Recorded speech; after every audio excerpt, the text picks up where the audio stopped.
Assalamualaikum warahmatullahi wabarakatuh. Kali ini saya akan menjelaskan 3 materi, yaitu yang pertama re-engineering, yang kedua DSS Decision Support System, dan yang ketiga sistem pakar. Jadi ketiga materi ini saling berkaitan penjelasannya. Langsung saja kita simak penjelasannya, semoga bisa bermanfaat untuk kita semua. Amin amin ya rabbal alamin. Kita masuk materi yang pertama tentang re-engineering. Apa itu re-engineering? Re-engineering atau rekayasa ulang sistem adalah proses mengubah sebuah sistem yang nantinya mampu menambah fungsionalitas, baik performa dan keandalannya, dan mampu meningkatkan maintainability di waktu yang akan datang. Suatu sistem perlu dilakukan re-engineering karena sistem yang lama tidak cocok dengan kondisi lingkungan bisnis yang terus berubah. Munculnya kebutuhan baru ketika sistem yang lama digunakan. Faktor pendukung proses re-engineering yaitu ada 6. Yang pertama, critical process. Apa itu critical process? Penekanan harus pada rekayasa ulang proses bisnis inti, bukan departemen fungsional seperti pembelian atau pemasaran. Dengan berfokus pada proses, manajer melihat peluang untuk menghilangkan pekerjaannya yang tidak perlu dan kegiatan pengawasan. Rekayasa ulang harus disediakan untuk proses penting seperti pengembangan produk baru atau layanan pelanggan. Karena waktu dan energi yang terlibat kegiatan proses normal, perbaikan dapat dilanjutkan dengan proses lainnya. Itu tentang critical process. Dan yang kedua ada strong leadership. Strong leadership yaitu eksekutif senior harus memberikan kepemimpinan yang kuat untuk rekayasa ulang agar menjadi sukses. Sebaliknya, sinisme, resistensi, dan batas antara bidang fungsional dapat memblokir perubahan radikal. Manajer dapat membantu mengatasi resistensi dengan memberikan kekuatan yang diperlukan untuk memastikan bahwa hasil proyek dalam konteks strategis. Eksekutif harus menetapkan dan membantu tujuan kinerja kunci untuk proses itu. Manajemen puncak harus juga menciptakan rasa urgensi, membuat kasus untuk perubahan yang menarik dan selalu segar. Selanjutnya yang ketiga ada cross functional team. Sebuah tim terdiri dari anggota dari setiap area fungsional, dipengaruhi oleh perubahan proses, dibebankan dengan melaksanakan sebuah proyek rekayasa ulang. Misalnya, dalam rekayasa ulang proses penanganan klaim asuransi, 3 departemen harus terwakili: layanan pelanggan, menyesuaikan, dan akuntansi. Rekayasa ulang bekerja paling baik pada keterlibatan tinggi tempat kerja, di mana diri mengolah tim dan pemberdayaan karyawan adalah aturan daripada pengecualian. Inisiatif top down dan bottom up dapat dikombinasikan. Top down untuk target kinerja dan bottom up untuk memutuskan bagaimana mencapai target. Selanjutnya yang keempat, informasi teknologi. Informasi teknologi adalah enabler utama dari proses rekayasa. Kebanyakan rekayasa ulang proyek dengan mengolah sekitar arus informasi seperti pemenuhan pesanan pelanggan. Proses owner yang benar akan menanggapi peristiwa di pasar membutuhkan jaringan teknologi informasi dan komputer untuk melakukan pekerjaan mereka dengan lebih baik. Tim rekayasa ulang harus memikirkan kapan dan di mana mereka membutuhkan informasi. Selanjutnya yang kelima, clean slate filosofi, yaitu rekayasa ulang membutuhkan filsafat clean slate, yaitu dimulai dengan cara pelanggan ingin berusaha dengan perusahaan. Untuk memastikan orientasi pelanggan, tim mulai dengan tujuan pelanggan internal dan eksternal untuk proses tersebut. Pertama, tim sering menetapkan target harga untuk produk atau layanan, mengurangi keuntungan yang diinginkan, dan kemudian menemukan sebuah proses yang memberikan apa yang pelanggan inginkan pada harga yang akan dibayar. Re-engineering mulai dari masa depan dan belakang bekerja, tidak dibatasi oleh pendekatan saat ini. Dan selanjutnya yang keenam, proses analisis.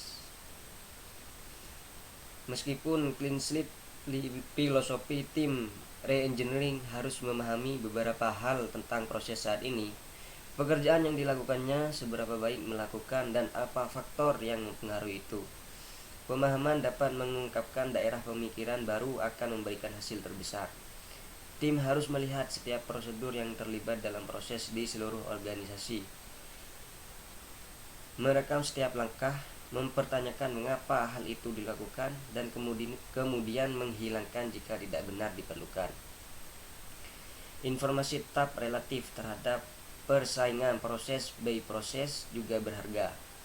Hal tersebut tidak sederhana atau mudah dilakukan, juga tidak sesuai untuk semua proses atau semua organisasi. Banyak perusahaan tidak dapat menginvestasikan waktu dan sumber daya untuk menerapkan sebuah radikal pendekatan clean slate.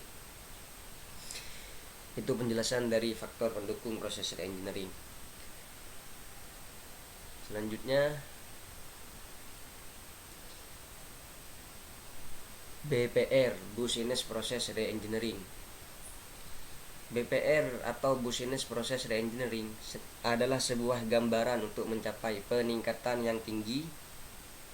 Perlu dilakukan perubahan pada proses bisnis sehingga nantinya memiliki perbedaan antara bisnis proses yang baru dan bisnis proses yang lama. Tahap-tahap yang perlu dilakukan dalam Business Process Re-engineering atau BPR, yaitu yang pertama, pengumpulan data. Pengumpulan data yaitu diperlukan untuk menyelesaikan penelitian yang diangkat. Pengumpulan data dapat dilakukan dengan observasi, wawancara, dan studi literatur. Yang kedua ada identifikasi proses, yaitu memiliki kelemahan dan tidak memberikan nilai tambah. Identifikasi pemilik proses dalam menjalankan proses. Yang ketiga ada uji efisiensi throughput. Tahap ini melakukan pemetaan standar ASME dan uji waktu pelayanan secara keseluruhan dengan menggunakan efisiensi throughput. Selanjutnya ada analisis alternatif atau rancangan ulang analisis pada proses, melakukan penyempurnaan desain proses sehingga menjadi sebuah usulan pada proses rekomendasi. Selanjutnya ada analisis peluang pemakaian teknologi, yaitu mendukung pemakaian teknologi informasi pada rancangan proses rekomendasi. Selanjutnya rekomendasi merancang sesuai dengan analisis yang sudah dilakukan sehingga menjadi proses rekomendasi dan dilakukan uji efisiensi throughput pada proses rekomendasi. Selanjutnya ada perbandingan efisiensi throughput. Perbandingan proses awal dan proses rekomendasi dan melakukan perbandingan waktu pelayanan, kecepatan, dan biaya pada proses rekomendasi. Dan yang terakhir, solusi menghasilkan sebuah aplikasi yang sesuai dengan analisis yang dilakukan. Aplikasi digunakan sebagai pendukung proses rekomendasi agar proses rekomendasi berjalan maksimal dan sesuai dengan analisis awal dalam membuat rancangan proses rekomendasi. Kita lanjut ke poin selanjutnya, yaitu restrukturisasi. Apa itu restrukturisasi? Restrukturisasi adalah upaya yang dilakukan perusahaan dalam rangka penyehatan perusahaan yang merupakan salah satu langkah strategis untuk memperbaiki kondisi internal perusahaan guna memperbaiki kinerja dan meningkatkan nilai perusahaan. Manfaat restrukturisasi ada 4. Yang pertama, membuat program memiliki kualitas lebih tinggi. Dan yang kedua, meningkatkan produktivitas dan membuat proses belajar menjadi lebih mudah. Yang ketiga, mengurangi usaha yang diperlukan untuk pemeliharaan. Yang keempat, membuat perangkat lunak lebih mudah diuji dan debug.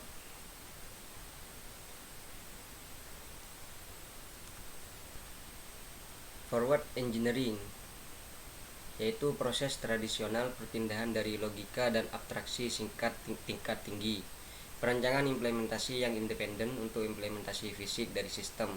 Forward engineering mengikuti urutan kebutuhan melalui perancangan implementasinya.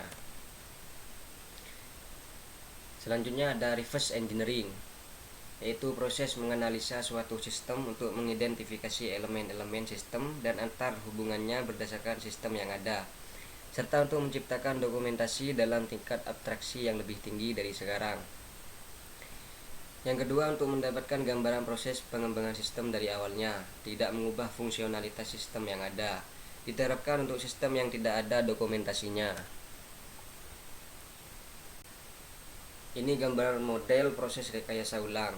Ada analisis inventory, restrukturisasi dokumen, reverse engineering, restrukturisasi kode, restrukturisasi data, dan terakhir forward engineering. Dari semuanya saling berkaitan.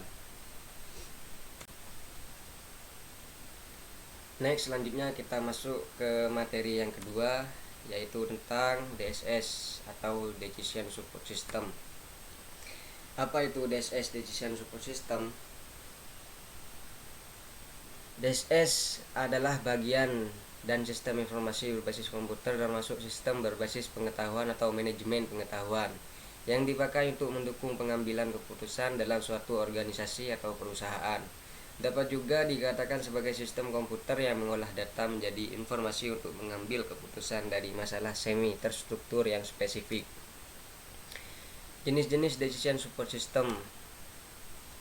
Menurut Heitensweiler, dapat dalam bukunya mengemukakan bahwa DSS dibedakan menjadi 3 jenis, yaitu yang pertama, DSS pasif adalah sistem yang membantu proses pengambilan keputusan tetapi tidak dapat memberi saran, keputusan atau solusi yang tegas. Yang kedua, DSS aktif dapat memberi saran atau solusi tersebut dengan tegas dan jelas. Dan yang ketiga, kooperatif DSS memungkinkan untuk proses berulang-ulang antar manusia dan sistem terhadap pencapaian solusi konsolidasi. Pembuatan keputusan dapat memodifikasi, melengkapi atau memperbaiki saran keputusan yang disediakan oleh sistem untuk validasi.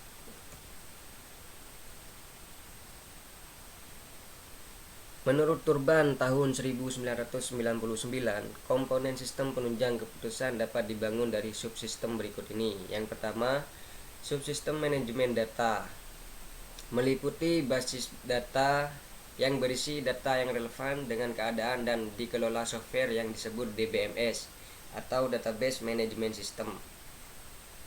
Yang kedua, subsistem manajemen model berupa sebuah paket software yang berisi model-model finansial, statistik, manajemen session atau model kuantitatif yang menyediakan kemampuan analisa dan software manajemen yang sesuai.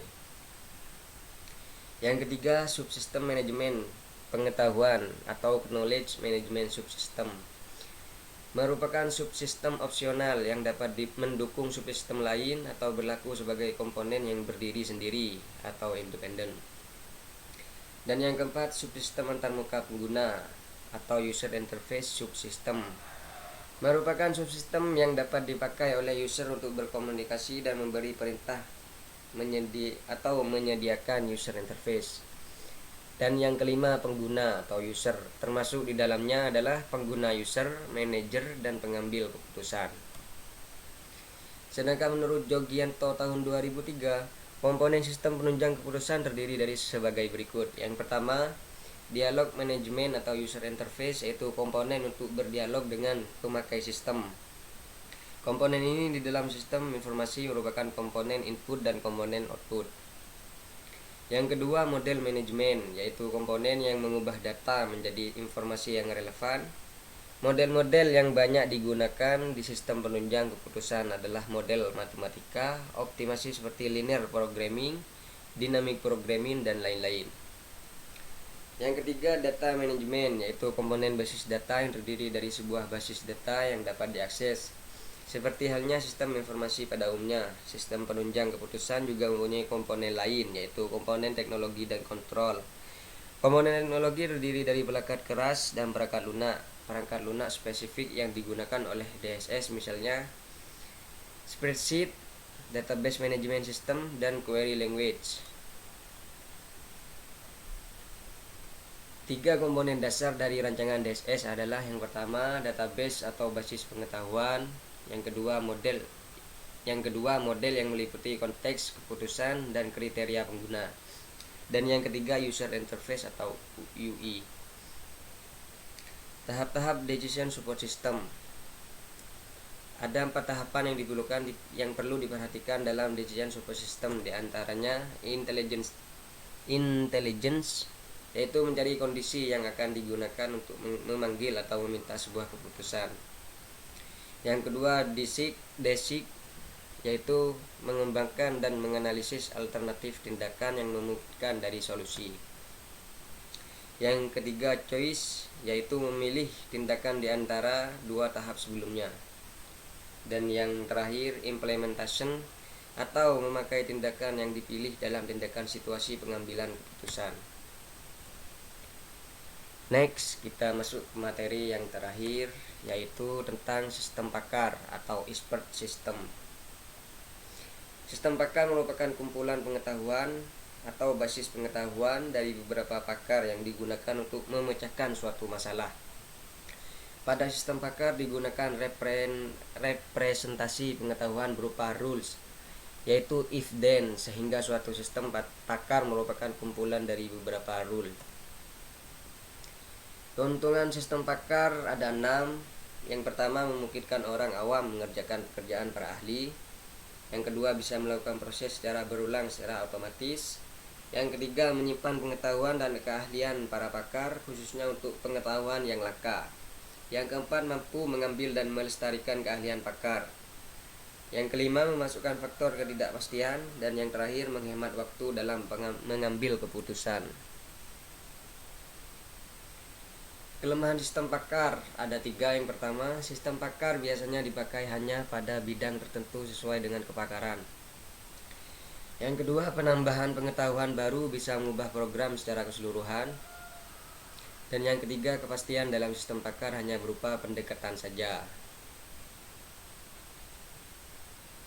Sistem pakar dapat diorganisasikan menjadi yang pertama knowledge base, yaitu berisi rule atau kaidah pemecahan masalah, prosedur dan data intrinsik yang berhubungan dengan problem domain. Yang kedua, working memory, yaitu tempat penyimpanan data dari masalah yang akan dikerjakan. Dan yang ketiga, inference engine, yaitu mekanisme yang mencari kesimpulan dengan cara mencocokkan pengetahuan di knowledge base dan terhadap masalah yang muncul. Ini adalah gambaran dari knowledge engineer. Yang pertama ada inference engine, langsung menuju knowledge base, sebutan expert. Dari knowledge base ke working memory, dari working memory menuju inference engine lagi. Jadi semuanya saling berkaitan. Pemodelan basis pengetahuan knowledge base. Ada jaringan semantik, yang kedua frame, yang ketiga script, yang keempat rule if then, dan yang terakhir logika predikat. Kita langsung ke penjelasan dari jaringan semantik. Jaringan semantik merupakan gambaran pengetahuan yang dimodelkan secara grafis yang menunjukkan hubungan antar objek. Objek digambarkan dengan lingkaran. Objek bisa berupa peristiwa ataupun fakta. Hubungan antar objek dinyatakan dengan garis, contohnya relasi objek. Mesin dibuat di toko, mesin menghasilkan gear. Ini gambarannya. Dari mesin dibuat toko, selanjutnya mesin menghasilkan gear.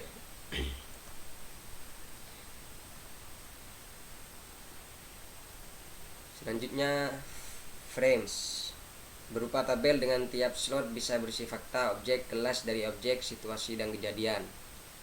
Urutan proses teratur berdasarkan kolom. Contoh, tabel pencocokan keputusan. Yang kedua, tabel kesamaan. Yang ketiga, tabel perbedaan. Selanjutnya script, yaitu representasi pengetahuan yang berupa skenario atau urutan kejadian. Komponen script ada 4. Yang pertama, kondisi masukan, hasil yang diinginkan. yang ketiga aturan, dan yang terakhir urutan peristiwa. Contoh skrip: yang pertama prosedur mematikan proyektor komputer, yang kedua skenario film. Selanjutnya rules. Rule atau kaidah dinyatakan dalam bentuk perintah if then. Contohnya yang pertama if premise then kesimpulan, yang kedua if input then output, yang ketiga if kondisi then aksi, yang keempat if antecedent then konsekuensi, dan yang terakhir if data then hasil. Beberapa premis atau antecedent dapat dihubungkan dengan logika and atau or.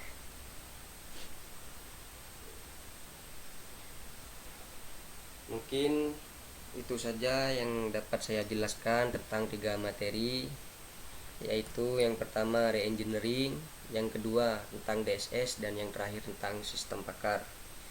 Semoga bisa bermanfaat dan penjelasan saya bisa mudah dimengerti. Kurang lebihnya saya mohon maaf. Wassalamualaikum warahmatullahi wabarakatuh.